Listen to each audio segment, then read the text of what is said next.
Forget About Tomorrow by Feeder on XFM 104.9. Carl is in some pain now, isn't he? What angers me is the fact that the listeners, at least they get a record. They get 3 minutes where they can just relax. They don't have to listen to this drivel. I've got to sit here for another 3 minutes while you try and explain to this idiot why they have a parasites and why we have fish and why, you know, it's just interminable. Oh, Carl's question is, what's the point of a parasite? I was saying, well, they evolved alongside everything else, and it's part of the ecosystem. He's going, but why is a parasite in a fish, in a heron, back in a fish?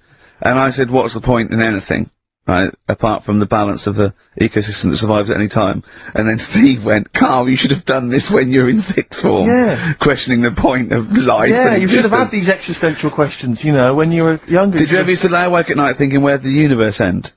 No. I did that when I was about 6 or 7 for about a year. When someone said it was... He was lying awake at night thinking, where does Manchester end? I assume it goes on forever. They've made a map, haven't they? For the, for the universe. Yeah. Right. Well, yeah. As far as they can, yeah. Big, is it? It's massive. Yeah. But if you're that lost, you know what I mean? Forget the map's not gonna help you. Sure. If you're that lost, forget it. Look, we're never gonna make it. We're not gonna live 400 light years. We're not gonna... Of course, you could, take a shortcut through a wormhole, couldn't you? What's that? Oh, no, no, no! Let's not talk about the universe, please. Let's talk about something that you could comprehend, Carl. Well, were you on Richard and Judy yesterday? Right. Yeah. Tell us about that. It was good. It was good fun. Yeah. It's a bit surreal. Is it? Yeah. It's nice. It's nice though. There's something charming about them. Do you know what I mean? They go off on tangents. They sort of digress. They suddenly think of something. She suddenly go, oh, my jumper's itching or something, you know? Yeah. And it's quite charming. It's not annoying at all. Yeah. And, I'd never seen it through before, and, I hope I didn't insult them because I said it was like an adult Blue Peter. Right. But in what way? Well, they had a Christmas wrapping competition. Right. Then they had, a Christmas wrapping competition? And then they had, that wasn't them doing kind of then they had what the French people are like. There was didn't quite understand that, living in France. Then they had a woman who, relived an Elizabethan Christmas. The bit that made me laugh was, she was, sort of announcing this through an Elizabethan microphone and PA to all the people sitting around dressed as... I'm a bit confused, like, this sounds fascinating. It was good though. And at the end I said, next week I'll be washing a tortoise and that. Yeah. And the producer said, if you do want to make something for the show, we'll definitely feature it. So I might make some of those things that you spoke on Blue Peter, like sending, sort of, you know, I remember, they made a chest of drawers out of 3 matchboxes. Yeah. For Barbie doll or something, or Action Man. I seem to remember them showing you how to make a dusty bin once. What, on yeah. Blue Peter? I made one, I remember making one. Really? Yeah. I haven't watched Blue Peter, obviously, for, like, 25 years, but is it the same sort of thing? I think it's pretty much the same now, yeah. Occasionally they'll have kind of, larger sort of dramatic scenes, so that all the cast will kind of act out sort of murder mysteries and stuff like that. Oh, yeah. There's a bit more of that going on. Do they still have the Kodo drummers from Japan over? I think the Kodos come on like twice a week. With the shiniest buttocks I've ever seen. Yeah. Greased, they're in like sort of nappies or whatever they call them, and they're playing the drums, and you see them from behind playing these big drums, and they've got shiny buttocks. The lights really pick up their arses. I think because they've kind of funked it up since we were younger, because I remember it was always stuff like, let's have a look at this traction engine. Yeah. Or let's drive some traction engines, one very small, a slightly larger one, then you need a larger one, and we'll just drive them around the studio No, for a so bit. you're going up Nelson's column with Shep. Yeah. You might die, you might not. But I always wondered if perhaps the people in charge were not perhaps down with the kids when they were saying, what are we going to do this week? Let's have a look around a traction engine. Exactly. That's what the kids of the early 80s want. But they did used to sneak in education, whereas Magpie, that was just like funky people who were sort of really in the 70s. Never watched Magpie. No, I know I got it wrong as well. I did used to watch it, but I used to watch Blue Peter. I think I was conned. I always feared, because see, with the Blue Peter, I felt like I was learning something. I imagine on Magpie it was just, you know, Mr. T came round or whatever. It was a lot more cool, was it? It was a little bit more cool, yeah, and a lot more throwaway, and, it was sort of like, Magpie was sort of like Looking. Right, on telly. Yeah, you know. What happened to Looking? Don't know, it used to be the Junior TV Times, I don't know. There's probably people listening who've never even heard of Looking. Is that what it was? Apparently so. But there was cartoons and things. Yeah, it was just basically an advert for ITV. Looking. Oh, was it? Almost entirely, yeah. And did it have like a Laurel and Hardy strip or something? No, it would have things like the story of 5 Star.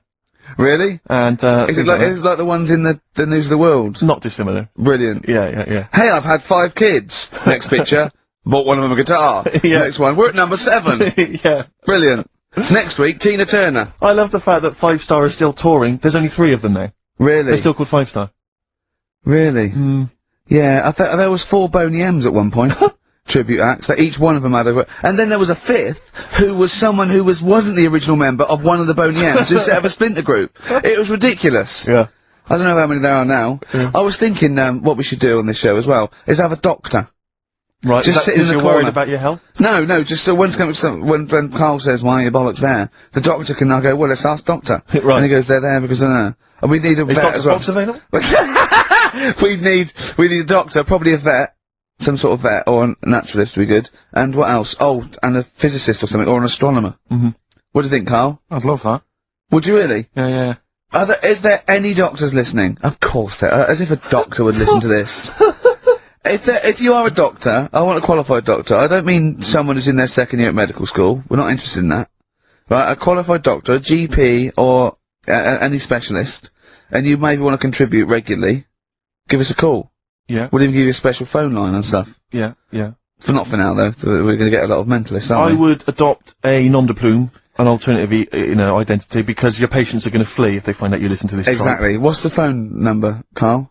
Well, they might as well just email in with the number, mightn't they? That's because you don't like answering the phone. No, I just think it's a better way of doing it. Okay, how can they prove they are a doctor? Just, Go on, Carl. something to do with, Go on. Something to do with, What thing could they say that we'd say, well, he's definitely a doctor, or we wouldn't know that? Think of something.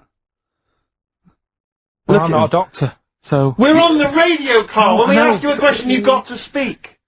I know, I'm just thinking, I don't know how you'd know, because you never ask them, do you? If you need their help, you don't think of going, no, before you do this, do you know what you're doing? But saying that, right? Go on!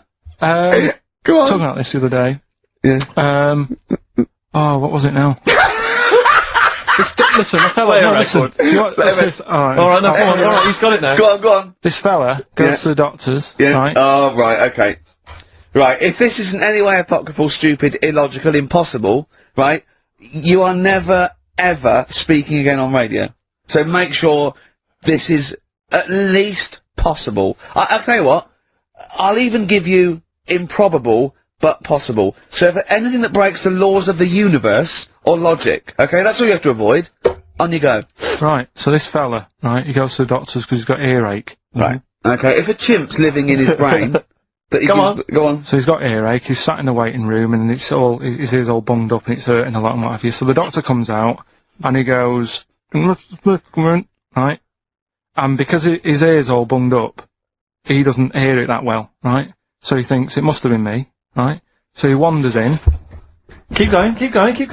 Anyway, I'm gonna hate this. I can just feel it in my bones. Steve, I'm gonna let you take over. Okay, Let's hear it. so Okay. the doctor says, sit yourself down there, right? So he sits himself down, he goes, right, take your pants off, right? So he's thinking, that's a bit odd. Anyway, he heard that though. he apparently he took his tackle off. The doctor, did some operation.